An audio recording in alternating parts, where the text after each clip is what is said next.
Problematic Pub Podcast. Problematic Pub Podcast. Problematic Pub Podcast! The lunatics won't get man. Problematic Pub Podcast. Problematic Pub Podcast! Problematic Pub Podcast! Get out, man! You think it's funny? Come here and smack you in the mouth. Just letting everybody know we on Patreon. It's just £3 a month and it helps us keep this going. All the money we earn goes back into the podcast. We'll do some travel specials. We've got a lot of things we want to do. For just £3 a month, you are helping us tremendously. What do they get for the £3, Simon? So for £3 a month, you're going to get early access to all our public episodes without any of the adverts in. You're going to get an extra episode every week, which is a Patreon, the dodgy stuff we have to hide behind the paywall. You're also going to get access to our entire back catalogue of every Patreon episode we've done since day one. You're also going to get early access to tickets to anything we're doing. That includes the Comedy Club in Pontardawe and any of the live tours. That's everything you get. You find us on patreon.com/problematicpub. Thank you very much. Welcome to the Problematic Pub Podcast with myself, Simon Emmanuel. This man sitting next to me, who's this bastard? Yeah, I'm Sandro Ford. We have a very special guest on today. Who is this, Sandro boy? He's come down to Wales on an 8-hour drive. It's Adam Rowe! I'm really fucking backwards. Yeah, See, they're going to think you're exaggerating there. That was horrendous. And I don't really get why. It's fucking Sunday. Yeah. Like, I was so casual about it, today. Because, I said to you, I'd be for 3 o'clock. Just so you all know, it's 10 to 5. So I left my house at 11:05 because I'd checked and it said 3 hours, 38 or whatever. And I was like, right, if I leave then that gives me time for a stop for petrol and a piss. And I'll be there on time. And I thought Sunday, not going to be any problem. I was like, I might get some road works going home tonight. Yeah. But Sunday afternoon, we'll fly down. Yeah. I've got no idea what's going on. I know it's half term, maybe people have been away or whatever with the kids, but... You can't actually see, but Adam's got no trousers on below that. He's pissed and shit himself in the car. You're one of them, are you a service station filler halfway, aren't you? Because I am I full tank before I leave it for anywhere. Yeah. Or you're one of them. So I'll normally fill up before I leave. Yeah. And try and, but I'll always stop at a service station anyway. My concentration's terrible. Yeah. Normally, on my last tour, my mate Jack, who's our photographer for our podcast, the biggest guy. Yeah. You're looking at a photographer, looks like a bouncer. Yeah. I was in the studio, I was like, what the fuck is that guy with a camera over there? Well, he sort of is half bouncer as well. If he kicks off, he's the one who's going to... Won't take photos of you wearing trainers. You're not coming in your backhand.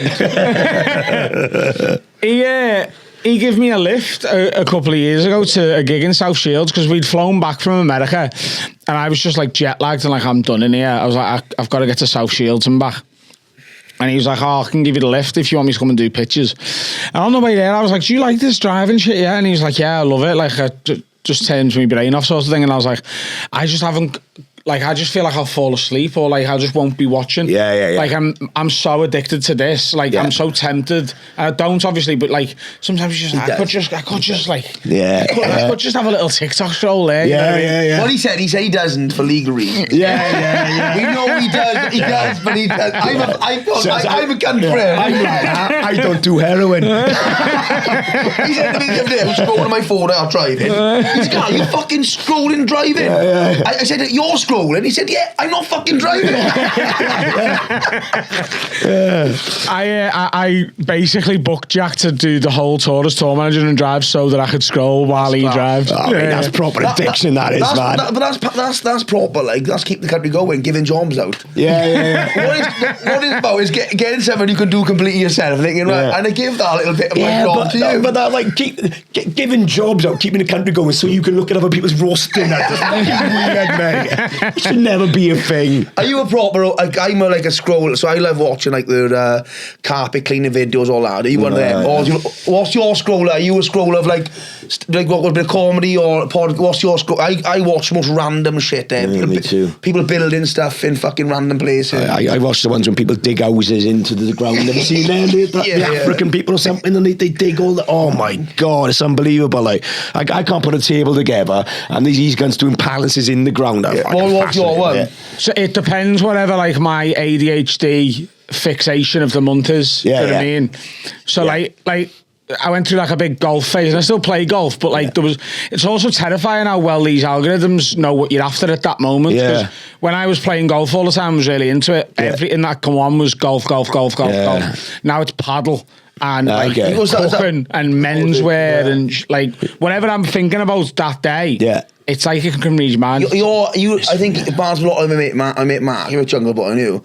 So I met what? Jungle Boy, Mark. No, mate. No, I've met him. I think I'd remember if I'd met a man called Jungle Boy. No, they call him Jungle Boy because he was in the army and they sent him on a course to Force of Dean. Yeah. And they called him Jungle Boy. Oh, not because he got adopted by apes like fucking No. no. What I mean is, he's the same, right? Like if he gets fixated on things, right? So he done golf for a bit. He went out, he paid fucking $1,000 for golf lessons. Yeah. But all equipment, flat out, flat 2 months, literally fucking everything, knocked on the head. Yeah. He was into chess once, right? Yeah. He bought all the fucking DVDs, studied chess. Yeah. Knocked down the head. Chess? Yeah. Chess, yeah. And then... Chess? Yeah. And then... Bought the DVDs of short DVDs? Of like the World Championships for the years, like. Right. So he watched them all, right? And I went out to go, right? That's one of the only things I be watch when I'm looking forward to the adverts. I'm like, oh, fucking boring shit. And we go to his house, we all be partying, and he chuck it on. He's like, I think this is Nagasaki next move. Oh my God. And I'm like, I don't know who this guy is. Like he remembers it, like people have scored goals at the World Cup, like, oh. What I mean is, anything he does, like golf was one of them. Yeah. He done fishing, he bought all the fishing stuff, and he booked him his wife's anniversary. Yeah. He didn't pay for the anniversary. He paid for a fly fishing course in Patagonia. Fucking hell. So he didn't finish his marriage. But what I mean is, like anything he does, he goes flat out. Yeah. So what you want to do, I always think, probably the same as you, if you've got a friend who does that, go behind them and get where they and then you buy all the stuff from cheap then. Mark's starting golf. I think I'll start playing that now, actually. So what are you saying? If I want some second-hand bargain basement chess DVDs, he's not going to go to it. Are you flat out like that? Do you go and buy all the shit and stuff? Yeah, but like I'm deluded enough to not sell the stuff because I'm like, I'll get back into that. Yeah. So like the idea of following me and be like, how do you want to sell us those clubs? I'll be like, you joking? It's only been 9 months since I've played. I'm obviously... What you get a storage container for all your shit. I'm the same, man. I transitioned for 2 weeks and fuck, like, I'm hoping to get back into that according to my minge. What else have you done then? You've done golf? Running. Got really into that's running. That's a cheap one, that is all. Yeah. You just hope you don't fuck off. Yeah, but like I'm also like a marketer's dream. So like you know, you go into like the Nike shop or whatever. You like. Are you on the treadmill, the trainer? I want you doing the angle of my feet, and I'll believe everything you tell me as well. Yeah. And like my feet fuck off as well. So my feet are mad anyway. Like I've got like angled. It's like they've had an argument. My feet like they're going in opposite You're the only man who can go round the roundabout with 2 feet at the same time. Oh, absolutely, yeah. Like they're like look at my toe there. See where that's my big toe. It's in the middle of my shoe. Fucking hell. Yeah, that is weird, mate. They're fucking freaky little feet. So like I go into Nike and they're like, you can't stop the normal shoes. You need these special shoes. Yeah. Then they'll be like, you need the knee straps. You need like they'll sell. They're really upselling. I'm like, I want to be able to. Yeah, when you see the special shoe, your toes like that. What are special shoes? Sandals. The Nike Simon. It's obviously all fucking bullshit, isn't it? It's just it's the most expensive shoe. You say you do anything. So when you're running, how do you drink water? You go, well, I just drink like that. No, you need a backpack with it round there. And you're like, what do you mean? Because what happens? 4 people have died drinking water because they haven't been looking in the traffic. I tell you what, I'll have the fucking backpack as well. So I bought that.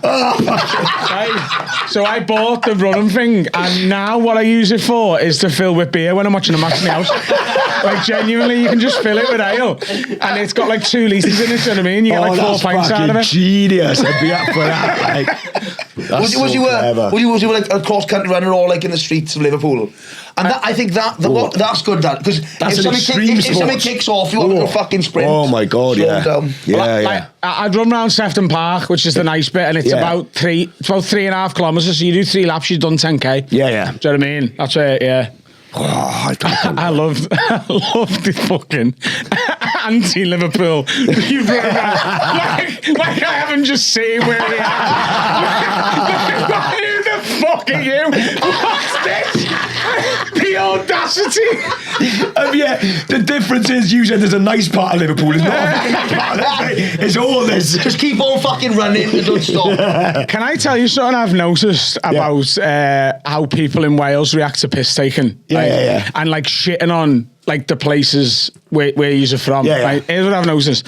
If you shit on a specific bit of Wales, if I tell you a specific town is a shithole, everyone laughs. Even if it's a town you're in. If I'm in Cardiff and go, Cardiff shit, everyone's having a laugh. They're all giggling along. And whoever they hate, whoever their rival is, so Swansea shit, they'll all laugh at that. And you could say anywhere in the country, that place is shit, and they all agree with you, and they laugh with you. Yeah. But if you say Wales as a whole is shit, it pisses everyone off. And I just don't know how that works in your head. How can every piece of the jigsaw be fucking shit, but the whole jigsaw is a fucking masterpiece? I just don't understand What with him, he'd start slagging off in the pub, but I'm a bit slower, and he'd be like, you know, South Wales is shit, Pounds is shit, North Wales is shit, West Wales is shit, and I'm laughing, and when he's going home, like, he just called fucking Wales shit. The cunt. All of a He's sudden, done it secretly. I'm like, all of a sudden you naturally start singing I'm like here. What's going on here, you bastard? Where is that? Because it's like kind of in North Wales. You're probably more North Wales person because obviously growing up with Liverpool, went to North Wales. Well, it's right next to us, Yeah. So what the mad thing is, people from Liverpool and Manchester go to North Wales more than we ever do. Yeah. Because it's such a divide. Because you've got South Wales where 80% of the people live. You've got the middle of Wales where no one lives. Yeah. And then you've got a live at the top, and they think they're the kings at the top. But I'll tell you, we'll fucking have you. Yeah. You know the number? 846. Come and get me, lad. I don't think. Well, is there proper beef with North Wales? Look, they think they're the most Welsh people, and they're the righteousness. I think yous are more Welsh. Yes, I think. You know what the thing is though? It's because they can all speak Welsh up there and we can't. That's where that's they come the divide. from. Yeah. So really? They go from past Bristol, they go Newport, Cardiff, all where he lives, up to Swansea, up to Llanelli, say, and then West Wales, that bit of Wales, and North Wales, probably 5% of the population, they speak more Welsh than us. But we're paying their bills. So it's like, you can be Welsh all you want, cunt. Start paying your council tax. Got your little fucking castle up there, we are funding it. Fucking daffodils in prick. You're like the Nigel Farage of Wales. Such weird, like divisive aggression, like. Honestly, I don't mind it. Listen, Ed, someone can come and say, "I'm moving next door to me, you won't give a fuck." North Walian, they're having a fucking end. Oh, yeah. I love back up fucking I North. love the fact as well that you think they all live in castles up there as well. That's fucking wild. Have you been? Yeah. Because that was my childhood summers. Yeah. Starting, Rail, landed, no. Yeah. That's sad, though, isn't it? What do you mean it's sad? It's a sad thing, innit? Like, because, like you... Do you mean my life, all the places? all the places? I mean in general, like, when British people and their holiday is somewhere else in fucking Britain, I'm like, that's fucking bad stuff. So a lot of people talk, we used to go to, like, across the water there's Porthcawl. Yeah, mate. So it's one of the biggest caravan sites in Europe over there. Basically, I remember once my old man took us there and he said, this is the fucking hell, we've got a clubhouse there, blah, blah. And I said, look over there, boy. I was like, what's that? See that thing there, the mountain there, look down, that's our fucking house. That's how close we went away to it. It was an half-hour drive, like. But everyone from Swansea and Portal would go there, and everyone from Cardiff would go to Barry, the same as... I remember the same as my nan took me to Neath for shopping once, and because I'd never been on a train before, we went on a train. I went back to school that week and told people I'd been on holiday. Genuinely fucking, like, that's how bad it was.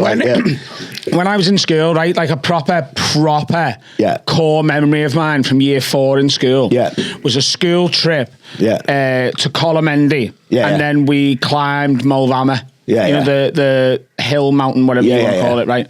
And in my like memory, that was like one of the biggest days of my life. That was we climbed Mulvama, and it was treacherous, and it was agonising, and it was absolute war, and it was like one of the like biggest days of me childhood in my head.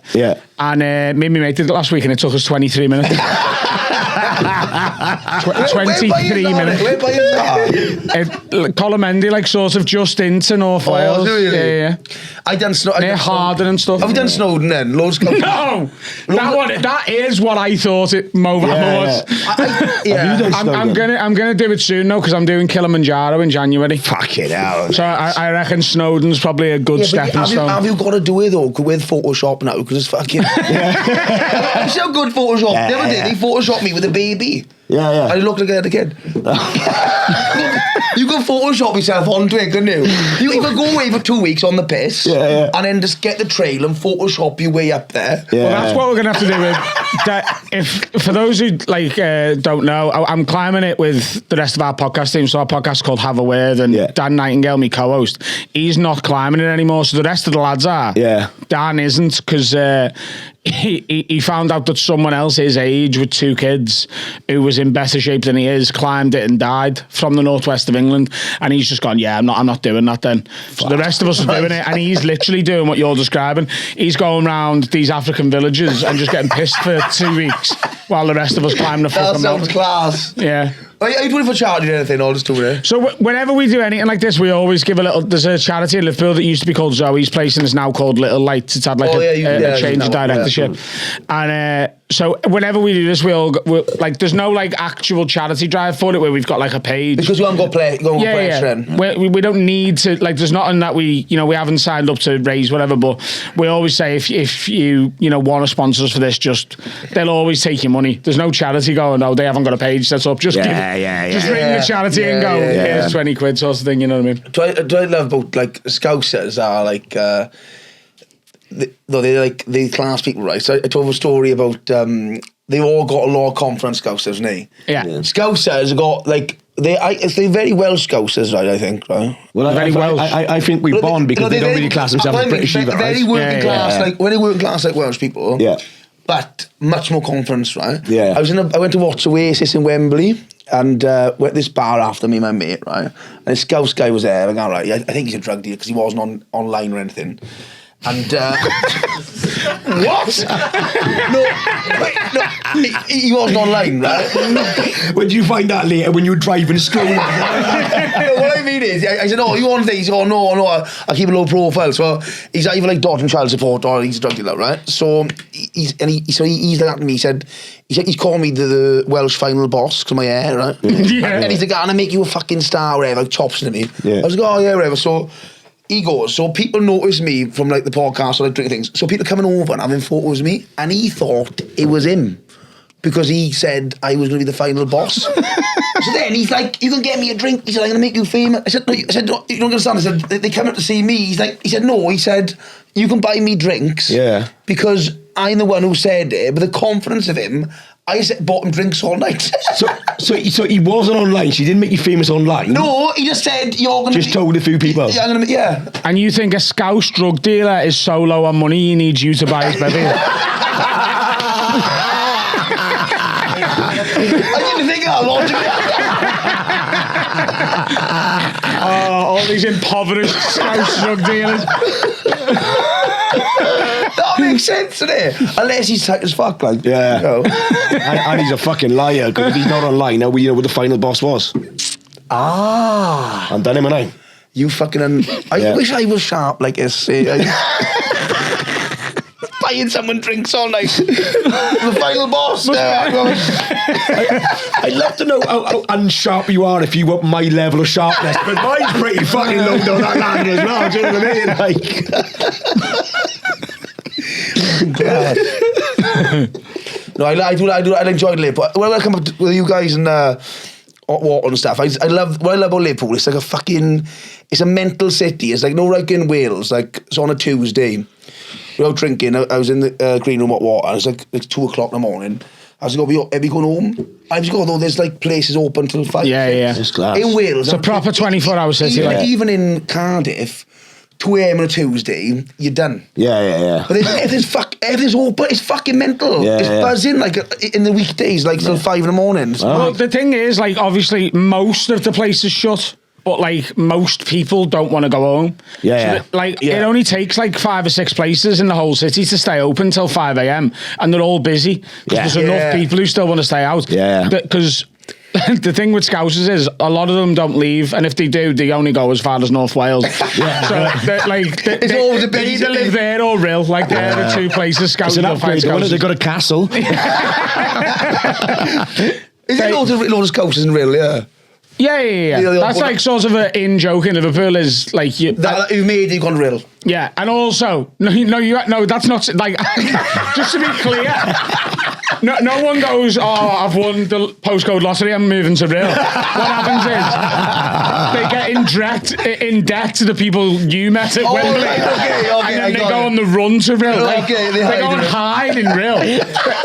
They're not like Rill's not. Just to be clear, Rill's not the aspiration for anyone, including people in Rill. So just to shit right on that idea, the Scousers are like one day, Rill's the dream. No, Rill is the downgrade, but at least you know you're going to see some people you used to know from school if you move there. You know what I mean? It's fucking brilliant. There's a lot of Scousers, so people don't really leave, so they're all in Liverpool, and then there's a lot of students, and because it is a good city, especially like the Irish students who come over, they don't fucking leave either. So Liverpool's like sort of a really fast growing city, and every fucking 5 minutes they knock down, some building that's falling apart, and they knock, a skyscraper up that's full of student accommodation and like high rise sort of apartments and stuff. And there's good and bad with that. I think it's largely quite bad, but like it just means that there's a lot of people, and it's lending itself to this 24-hour city. It's much more of a 24-hour city than even London. Yeah, but the thing is with it is that that's not bad. People think like more people and stuff is bad, but it's not, because the pubs open more. Yeah. It's like reform voters like that, right? They're all moaning about people coming in here, but that calculates the pubs open. I don't think it does, though. If you look into the religious side of stuff, mate. I think the people that try stopping it are not the people that want to go to the pubs. Oh, that does make sense, actually. I think I went through, my favourite cities are, obviously I love Swansea, I love Cardiff forever. I like Edinburgh. I like Newcastle. I've only been there 4 or 5 times, but it's a good city. But I'm Liverpool over Manchester. Manchester's quite metropolitan.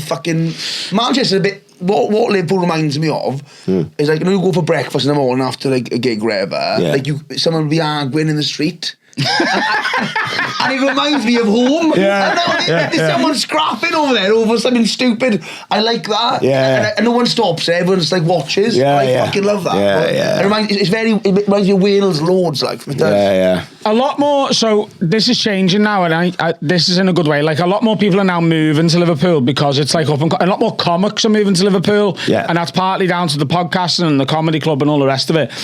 But like, the reason I think probably the way you feel about that is Liverpool still has a proper identity because the majority of people who live there are Scouse.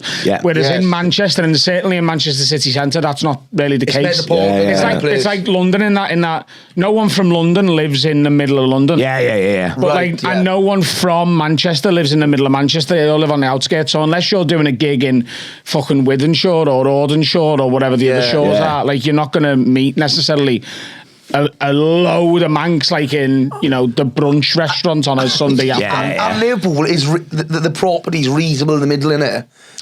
For now. Like it's got like I bought a house earlier this year, and are you quite central?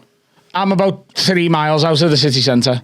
You could walk it or run it when you're back running. I've walked in before. It takes me like an hour and 20. From mine into town. Also, because when I went to Anfield years ago at Swansea, all around there is quite like quite not a really central, but that's quite like cheap properties and stuff. Oh yeah. Anfield's still really rough. Like it's had a bit of regeneration. It's had like a lick of paint and they've built a couple of Tesco's and that. They're all board house houses and stuff there when I went there. What was it? Oh, like Anfield's one of the rougher areas of the city. It's quite funny actually. I did years ago. Do you know the American like sports broadcaster they're called Bleacher Report? Have you ever seen them? I have, mate. So they sent a fella to Liverpool to do like a piece on Liverpool versus PSG. Yeah. Right? It wasn't like last season when we played them. It was about 4 or 5 Was he very years. American? Who's the best, guys? Oh, he was a former American footballer. Right, okay. I think. But yeah, he was very American. Yeah. And my job was to take him round the city and show him places of relevance for the football club. Now, they'd already pre-picked them. Yeah. In a way. So they were like, right, show us where you would go if Liverpool won a trophy for like the parades. Yeah. So I took him down to the docks. He was like, right, take us to the pub that you'd watch the match in if you weren't actually going to the match. Right, okay, proper culture. Take to that one. And then he was like, now we want to go to the stadium and the training centre and whatever.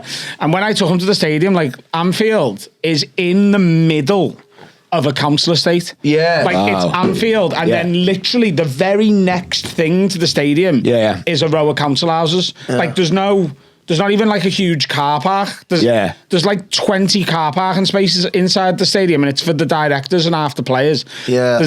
There's the stadium and then council houses on every side. And when Liverpool sort of extended the stadium over the last sort of decade, they've had to buy out the people who live in those houses and go, we'll give you, you know, more money than your house is worth. And a season ticket. Yeah. They're worth more than the houses. A lifetime season ticket. Yeah. So it blew his mind. He was like, this just doesn't happen. Yeah. In America. In America, is it like a complex probably? Of all like fucking... Or like just slightly in the middle of nowhere. Like I went to watch the Jets against the Rams last Christmas in as you say New York, but it's actually in New Jersey. And there's a shopping centre nearby with a load of like food courts and shops and that, but other than that, there's fucking nothing there. Like, it's fucking mad, isn't it? Yeah, that's a good thing about our national stadium, like the Millennium. That's one of the best in the world, that is. Yeah, it's alright, innit? No, I mean for location. For location. Like, having like all the pubs around there, they got the train station. Yeah. In the train station, they got the pasty shop. Oh, there we are. That's what it was, yeah, there we are. I knew there'd be food involved somewhere with you, yeah. They got everything there, train station, hotels, everything. Yeah. And that's our stadium's probably one of the best. Yeah, well, the old Swan Stadium used to have, the Vetchfield used to have a bit of character because of where it was. It was in a rough part of Swansea, same as, like, surrounded by council houses. Yeah, the old stadiums, the back gardens were onto the stadium. Yeah, and there were and it'd always kick off because there were these thin roads and there's only one way for the supporters to go, and you'd always have, like, police horses fucking going up and down there. But since they moved it to the Liberty, it's shit now, man. The atmosphere's gone as well. It's just fucking terrible. I've said this before about like have we ever watched the Olympics and the horses dance? Yeah. Dressage, yeah. The police horses, they should be doing that. What do you mean? Because everybody's kicking off now. As a distraction. And then they start dancing. And then automatically you're going to put your fucking fire stick down now. Yeah, you're what down? Like a fucking wood on fire, right? Right, you're not hunting fucking Dracula. What the fuck? What are you on about, you fucking stick with fire? No, when a fight breaks out and you see an horse dance, like I had a ball, I'm going to smash someone's head in. Yeah. I thought you meant like fire stick then, you know, like for the telly. Like, I got the game on you. I'm not going to watch this when there's a horse dancing. Fuck, the police are coming. I didn't even go to the game and watch it on you. £12 a month and made it. Think about that though. If you also dressage into people, a bit of distraction, like, yeah, I'd be up for that. That's a good idea, that. And then you have some person shout out, your horse is gay, yeah, wouldn't you? Oh, yeah. I think all horses are gay. Do you reckon? Yeah, they're gay. When are you going to cock up there? You're going to do what you want.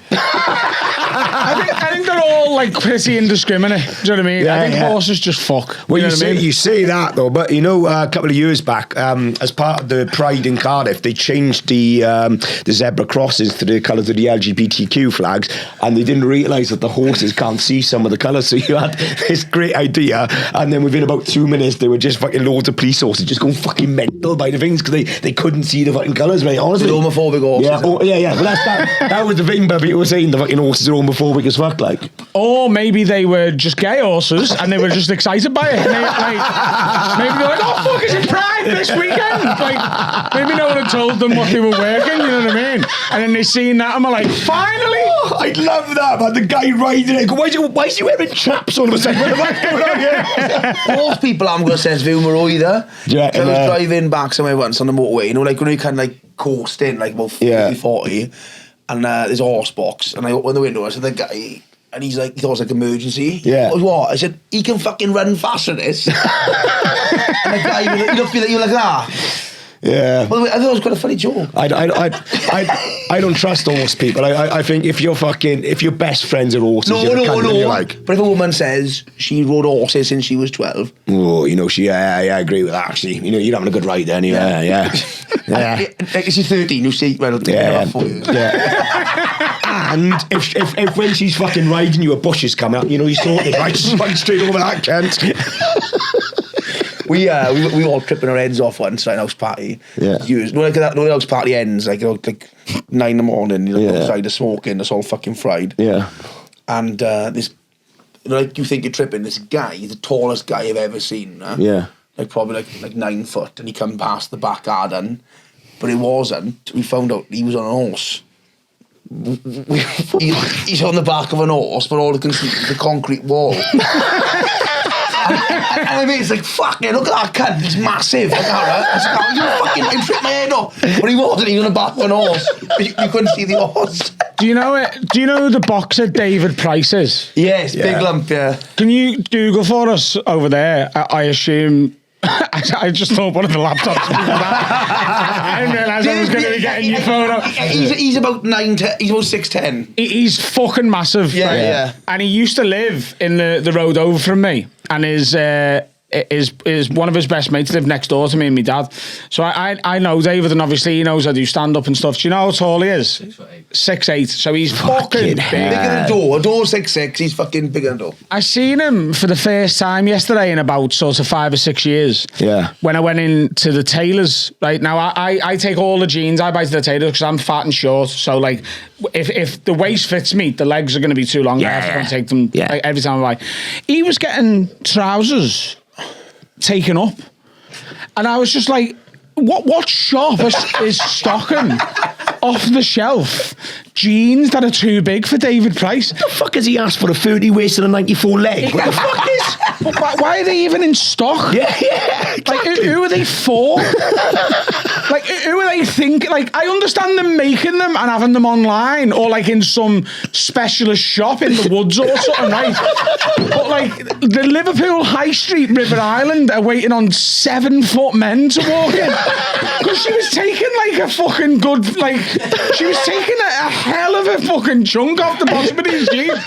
And I walk in, he goes, all right, lads, you doing all right? And then I just clocked and I was like, David, why are you in here? And he's like, oh, my pants are too big. I was like, where did you get them from? River Island? I was like, who are they hoping is going in here to buy these? Like, when the manager was doing the inventory on that order, he's just like, we need one pair of 7-foot pants. You never know who's walking. You never know who's walking. Michael Jordan might shit himself. He might come in. Mental. But think about that though, like a real tall bloke, like a basketball player, come over. Yeah. Liverpool for a little holiday, and you shit yourself like that, like, in the middle of fucking Liverpool. Yeah. Where can I get? And you walk in and you get a pair of jeans, 7-foot jeans. You're a customer for life, then. Yeah. So we're not a customer for life. Mental. You're a customer every time you shit yourself. Is what you are. I mean, it's someone's got them in stock. Right. So you're telling me you think the reason that they were in stock is that the manager of Liverpool High Street, Lord Street, River Island in Liverpool, right, he thought maybe Michael Jordan will turn up, or another NBA player, will turn up at this store and buy one pair of jeans, and then we'll have a customer for life on when every time he comes to Liverpool. Well, is it a dodgy kebab shop opposite?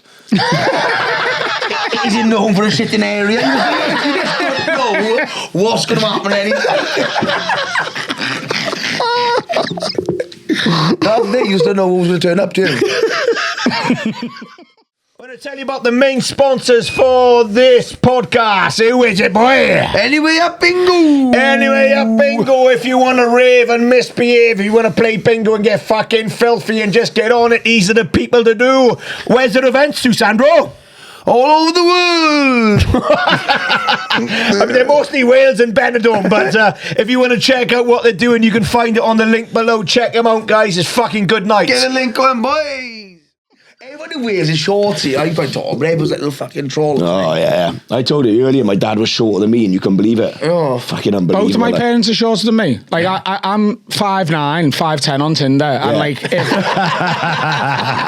but my dad's 5'6", and my mum was 5'1". Yeah. So, like, when I'm, like, 5'9", I sometimes feel like, fucking wish I had a bit more in me, do you know what I mean? But, like, I could have been a lot worse. Imagine if I was halfway between the two of them. Do your family photos look like Russian dolls?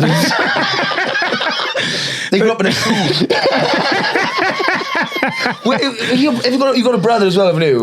Is he tall? He's a bit taller than me, yeah. Yeah. So he's probably 5'11", I reckon.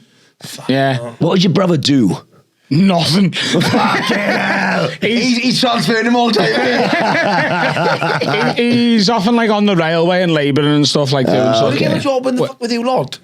He's the most unreliable person in the world. Would you clash too much, think? I got him a job. I love my brother, but I work in my brother. Like, me and him would clash too much. Yeah. If we work in the same environment all the time. No chance of me fucking My brother won't do anything unless he really wants to do it as well. So, like, I got him a job years ago. He got laid off from his work and he's like, I'm fucking whatever.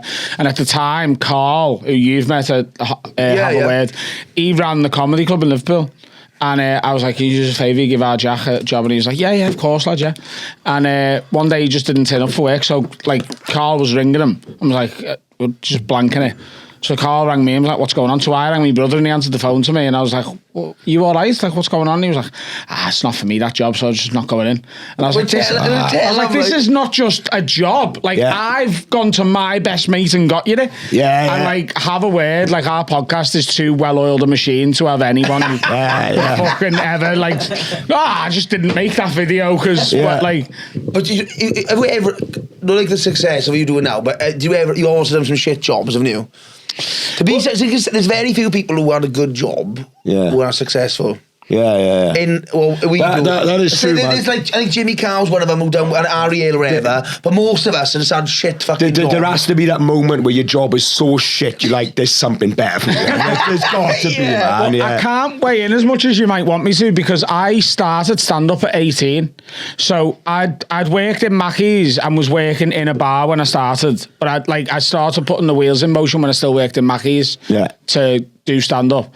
And then the only other job that wasn't either working in a bar or that was I got sort of to the point where bar work was clashing too much with stand-up. Yeah. And the bar were like, you're 3 hours late again. And I was like, I've been in Chester doing a gig, so I was like, like, that's my priority. And they were quite understanding with it. And at one point they were just I quite like that. Like, you're 3 hours late, it's rammed.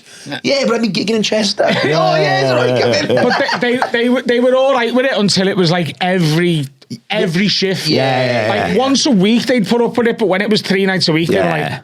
And I was texting them on the way being like, I'm going to be late, like whatever. Yeah.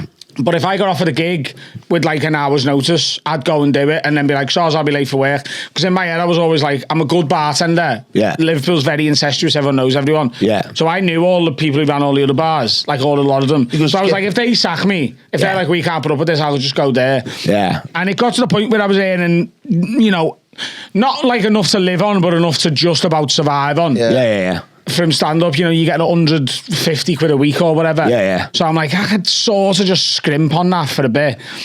And they just had a way with me and were like, he's like, this isn't working out. And then because of that, I went to the job centre and was like, look, if there's anything that comes up, like, I'll take it. Do you know what I mean? But at the minute, I'll just do what I'm doing. Yeah.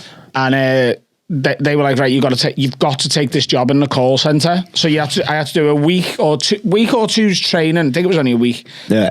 For training for this call centre job, and it was cold calling as well, being like, have you been in an accident? Oh, I hate that. You felt ill doing it. Do you know what I mean? Yeah. And then literally on the Friday. So we'd been working there a week, 4 and a bit days. No one's had a single fucking thing come in. We're all on minimum wage, but you got commission on the thing as well. Yeah. And I go, you've been in an accident, whatever, and this person's like, but it was only yesterday, like, how do you already know about it? And I was like, we just get the data through, sort of thing. Yeah. And he's like, well, I would like to pursue this. He was in the car with 3 other people, and they hit another car with 2 people in. But it was neither of their fault because it was someone else had fucked up. So it was 6 like claims. Yeah. So I had to eventually hand it off to the manager, and because like we just got 6 in one go, he goes, right, that's it, we're all done for the week. Let's all go to the pub. I'll buy you all a drink.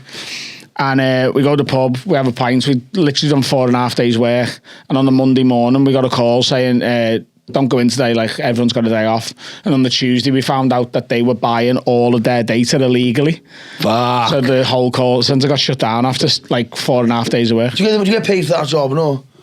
We got paid, we got paid, I think. Maybe we didn't.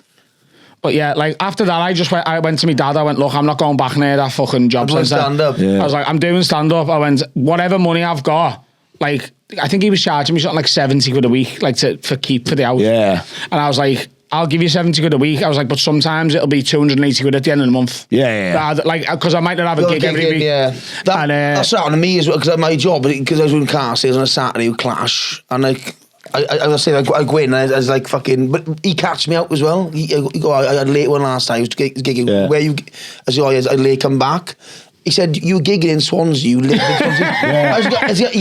I had to go for beers after. Come in fucking late. So I was the same in the end. You had to fucking chuck it in, like. It's that kind of fucking, but people don't know about, because I obviously I know Tony stuff as well, and like, all them boys, innit? And like Rob and all that. But it's mad, like the hot water, what they've done. It's insane, it all mate. started though. Insane. It was a group of you all started together, wasn't it? Yeah. Like, Was it Binty and what's the other one, Paul? So originally, Paul and Binty are the people who own the comedy club now. Yeah. But originally it was Paul and his mate, who I think was called Mike. Yeah. And then I don't know whether they sort of like seen different visions for the future, or one of them wasn't as like sort of into it as the other. So eventually it was just Paul, and then Paul asked Binty to sort of help him run it. And you know, at the time he's going, do you want to help me run this weekly comedy open mic night?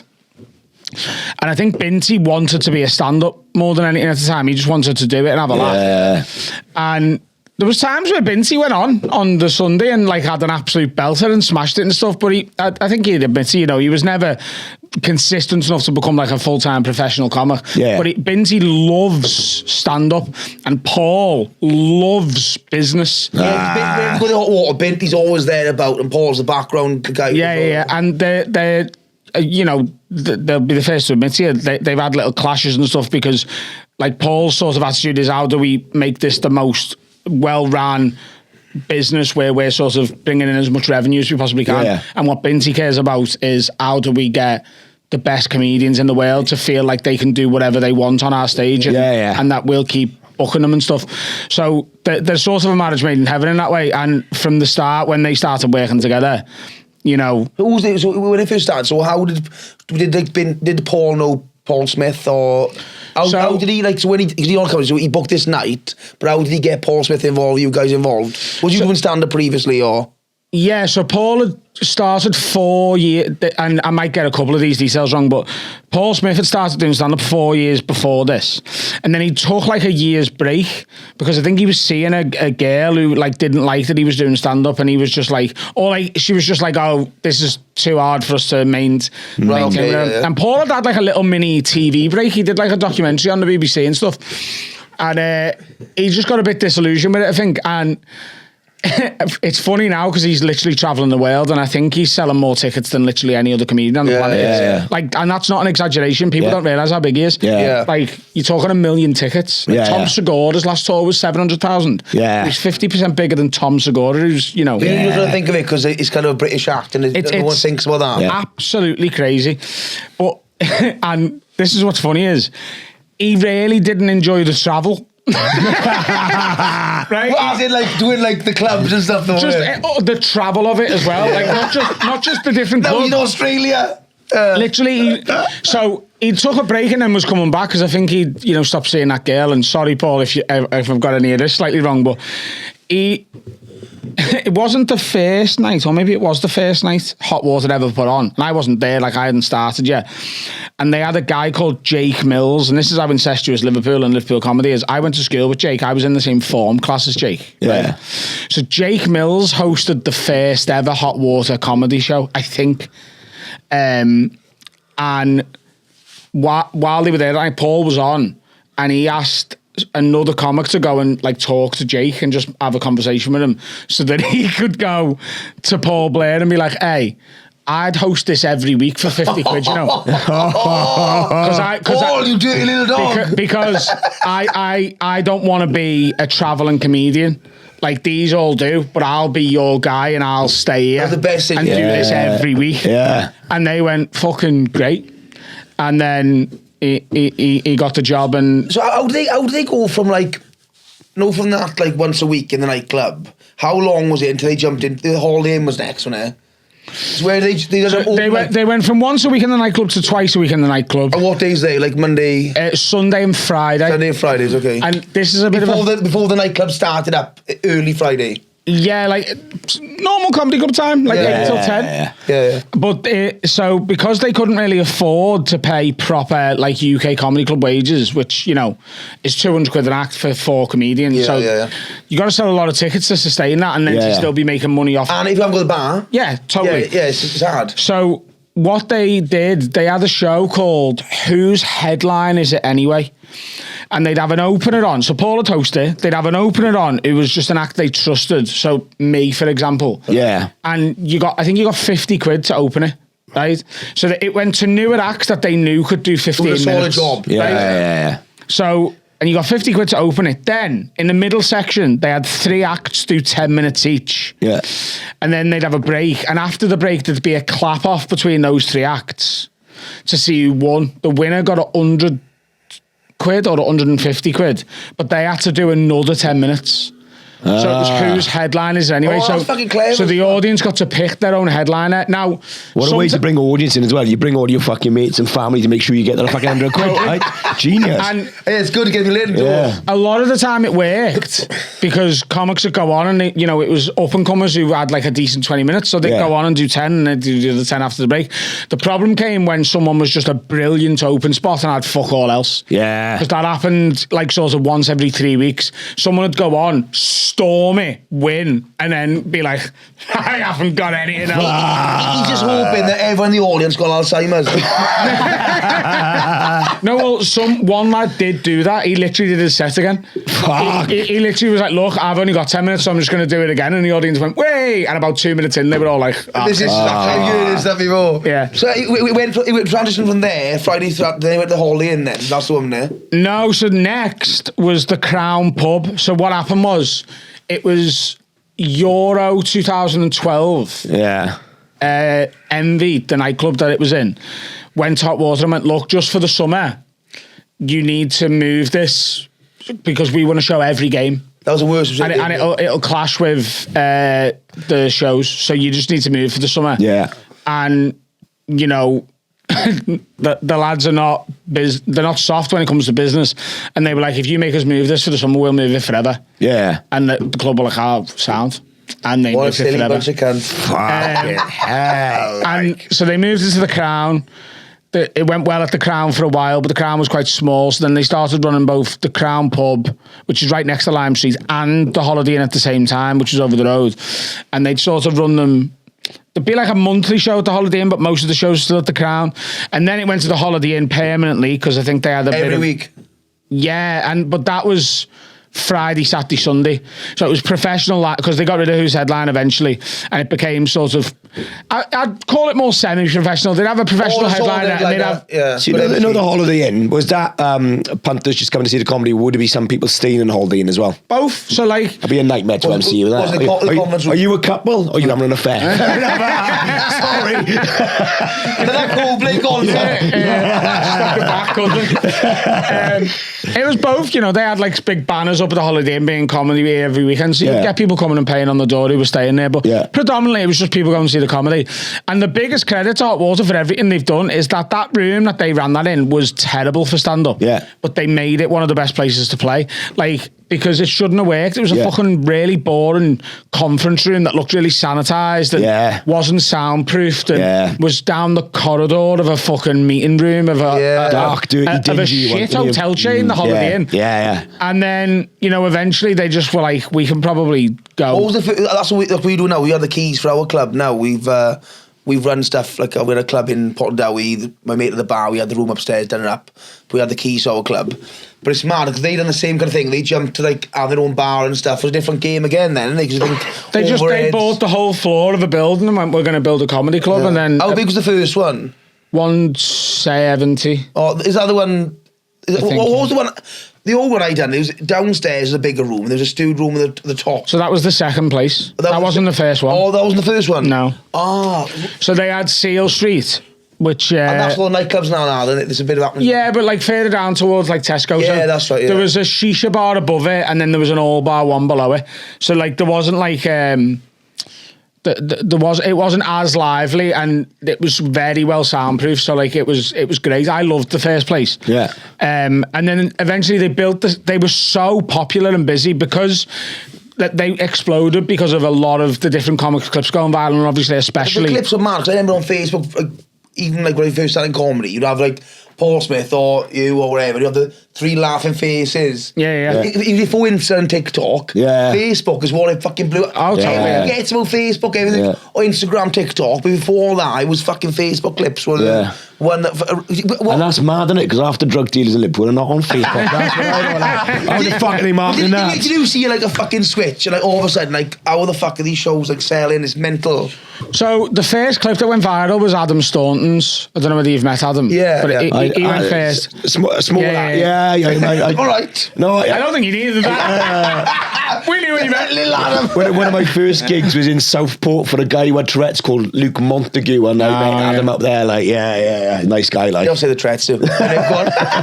You've both done the Hot Water podcast as well, haven't you? Yes. Yeah. Next time you do that, but it has to be if Tony's on. I know sometimes they get a guest co-host. Yeah. Just ask him about Luke and Tony's granddad's pants. That's all I'm saying. Okay. I'm not saying anything else. Just ask Tony to tell you the story of his granddad's pants. Yeah, it was that thing, overnight you switch, you're like, fucking hell, it's happening, like, there's queues outside and shit. But I feel like I can't not tell you the story of these pants. I'd just tell us. Go on. Right. How do you know this? Who is this guy? Luke Montague. Quick profile. He was a comedian who had Tourette's. He wasn't very good at stand-up. He was all right, and then he ended up on the Undateables, and then he had a bit of... I think he settled down and don't do anything anymore. I'm not sure. I'm pretty sure I told this on an early episode of Have a Word, and I think he got in touch via someone and was like, oh, no, this was something else. I can tell you this story. Right? Okay. So...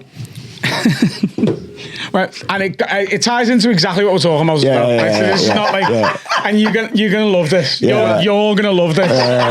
You're gonna love this so much. Right? So we start doing stand-up.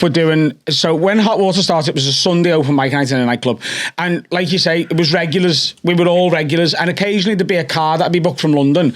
And they'd fucking ring on the day and be like, oh, we can't make it. One of our nans has died. And then because we were all there, we basically got to do it every week. We got so much stage time. And Tony Carroll was one of the people who did it a lot. I was there a lot. Rob Thomas, a lad called Lewis Calvert. I don't know whether you know Lewis.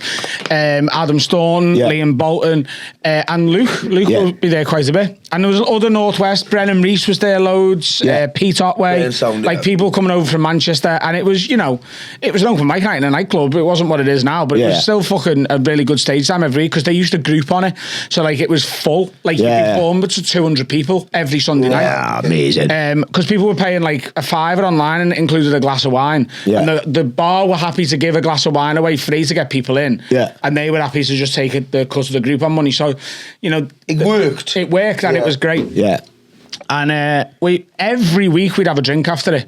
And it was a nightclub and the drinks were cheap when it was quiet. Like they had like this thing where the busier it got, they'd change the signs and the prices. Like Table Bar and fucking it just goes up the busier it gets. But like when it first, after the comedy, it's a pound of vodka Red Bull, it's a pound of Jaeger Bomb, it's a pound of Smirnoff Ice, and then we're already in. So you drink them for a pound a drink. Okay, $150 at most, literally that cheap. And this is 2010, but anyway, we're regularly having a drink.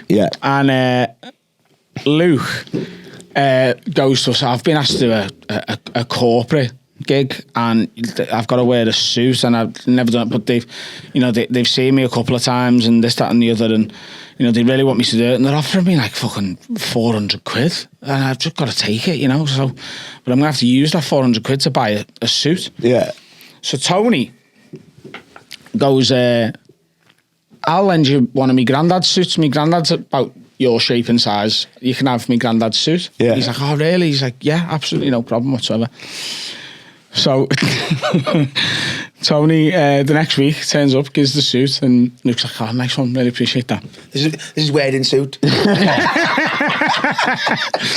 And goes away, does the gig, and comes back a week later, and he turns up on the Sunday night, and he hasn't got the suit with him, and Tony's like, oh, where's my granddad's suit? And Luke goes, I've actually got, off the back of that one, I've got another one. Someone else has asked me to do one this week. Do you mind if I keep hold of it for another week? And Tony's like, not a problem. Yeah. Hold of it. Yeah. Week later, we're back. It's no suit. And Tony's like, nah, my granddad's asked for his suit back now. I think he's got a funeral in a few weeks, and he wants his suit back. Right? So Luke's like, I love comedy. So Luke's like, all right, I'll get it down. And Tony's like, but he needs it by, like, it can't be next Sunday because the funeral's this week or whatever. Yeah. I'm getting some of the details wrong. Yeah.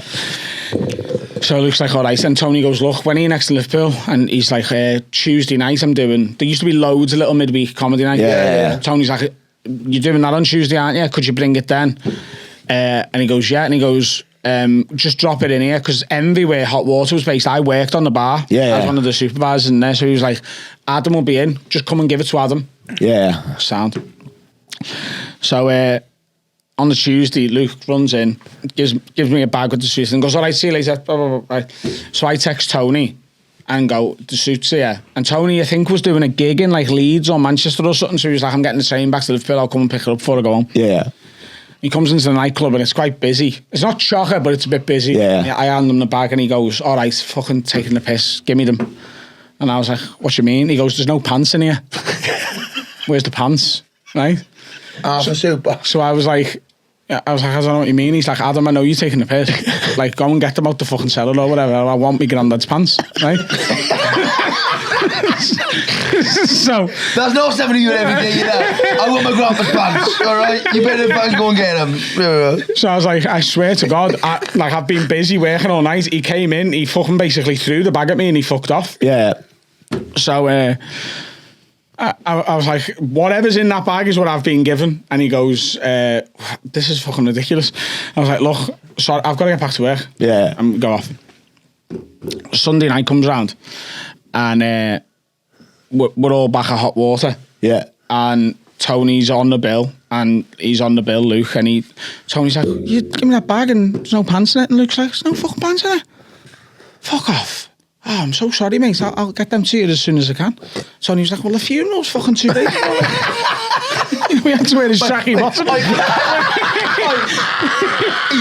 He had beige trousers. He's like, so yeah. He's like, but I want them back. He's like, yeah. So a week later, Tony's like, they're both back there again. Like I say, we were all there every week. Tony's like, where's these pants? And Luke goes, I'm going to be honest with you, mate. I've lost them. Like, I've got no idea where they are, and I'm just really, really sorry. So, And Tony's like, oh, for fuck's sake. He's like, do you know what? Just fucking don't worry about it. Like, it is what it is. I'll break the news to my granddad. I'll tell my granddad. His wedding suit's gone. And give it about sort of 6 weeks later, and we're at Hot Water, and it's the Friday night show. It's that Who's Headline Is It Anyway? And it's me, Luke, someone else in the competition. Tony's not on. Right? But Luke turns up and I have to ring Tony, and I was like, you're going to have to get down to Hot Water here, right? And he went, why? I went, because Luke Montague's here. And he goes, yeah, what's... Like, I've seen him a million times, what do you mean? I was like, he's wearing your granddad's pants. You winded me up. Would I tell you this story on a well-watched podcast if this was not true about an actual real person? Did he go to the same place as David Price? I'm thinking Well, you had him on the stage. He had, because he knew Tony wasn't on. Yeah. He'd worn Tony's granddad's pants to whose headliners anyway. I respect that. That is fucking hilarious. Was it a joke, though? No. He wasn't He's a joke. just stole his granddad. By the way, Tony has never had those pants put in the He's the same with me, mate. He won't wear my granddad's skirt in Swansea. That is fucking bad. So did Tony confront him about it? What did he say? He disappeared from comedy, didn't he? Yeah, he went, He just fucked off. That night, did he turn up then, Tony, no? No, not that night, no. Oh, right. I can't remember how the story fully ends. He gave up comedy so he can keep some trousers. What a mad cunt. If you're listening, phone RSPCA. Oh, fuck. That's like fucking... Thing is, like, why would you even do that? Yeah, but you know, like, so I had him once in Swansea and it was disastrous, like, 'cause I fucking love Luke, but he can't control his tics, right? And it was our launch night for one of our big comedy clubs, and my whole family come, my mum, my nan, and stuff like that. And I've introduced him to my nan, and I said, "How's my nan?" First thing he does, he goes, "Get your tits out!" Like that. Like, fuck yeah. And I'm To be fair, I did the same. Everyone does, to be fair. I've had to. That wasn't a tick, that one. She's not kind of now. Yeah. And she Don't does. wear- And she fucking Right, does. when you're 90, don't wear miniskirts. And she fucking does, but she's got to take her trousers down me to see it anyway. But like, yeah, so like that, we had him backstage, right? And we had an act on at the time. It was a new act. He thought he was fucking the new Stuart Lee. We had loads of them at Swansea, right? And he's He was a hotbed Stuart Lee. yeah. This guy, right, he's building up to something, and he says the word. He goes, "Thing is, you know, the definition of love in Swansea is," and Luke's fucking side stage, and he can't help it, and Luke just goes, "Fisting!" Really fucking hell. That was the biggest laugh that comedian got all fucking night, mate. It was bad, We're taking mate. your gigs. Yeah. We done that, haven't we? Oh, Yeah, fucking but, hell, right, a few. Fuck off, it's flowing, hasn't it? Yeah. Adam is on tour. Yes. Also, a lot of people listen to the podcast are Welsh, and he's on tour, and he's coming to Wales. I'm doing real, obviously, God's country. Don't mention that. I'm doing the best bit of Wales, real. Wow. And fucking Cardiff as well. Are you going to the new theatre? I'm doing Cardiff New Theatre, I'm doing Real Pavilion, and then I'm also... there's only 15 dates on sale at the minute. There's 2 in Ireland, Cork and Dublin. Right, class. There's 2 in Wales. There's 1 in Scotland, and the rest are England. But there's loads being added. Yeah, there's a lot of people who've messaged me already, being like, "Why haven't you been to Swansea?" It's because it's slightly further away than Cardiff, and you can just fucking come to Cardiff. Yeah. Well, when the club opens, it's coming down. Yeah. Try some fucking Welsh material there. Come down. Yeah. Yeah, we'll so where's tickets on adamrowe.com or AdamRowe.co.uk and livenation.co.uk. Yeah, Just class, search man. Adam Rowe. And it, obviously, by no, it was follow Have a Word podcast as well. Anything to say? No, just keep an eye on all our socials, because we're announcing the launch of the comedy club very, very soon. So come down to that. You can find us on all the usual suspects: TikTok, freaking Instagram, YouTube, all that. So, yeah, that's it, really. That's all good. Yeah. Adam Rowe, everybody. Nice stuff, mate. Cheers, boys. Class, man. Fucking enjoyed that. Thank you. Thank you very much. We'll ignite the night.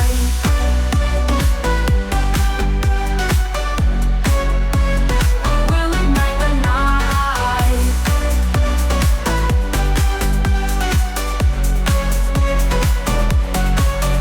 If love is my ecstasy, it lifts me to the highest place. In your arms I feel the rush. We're flying through the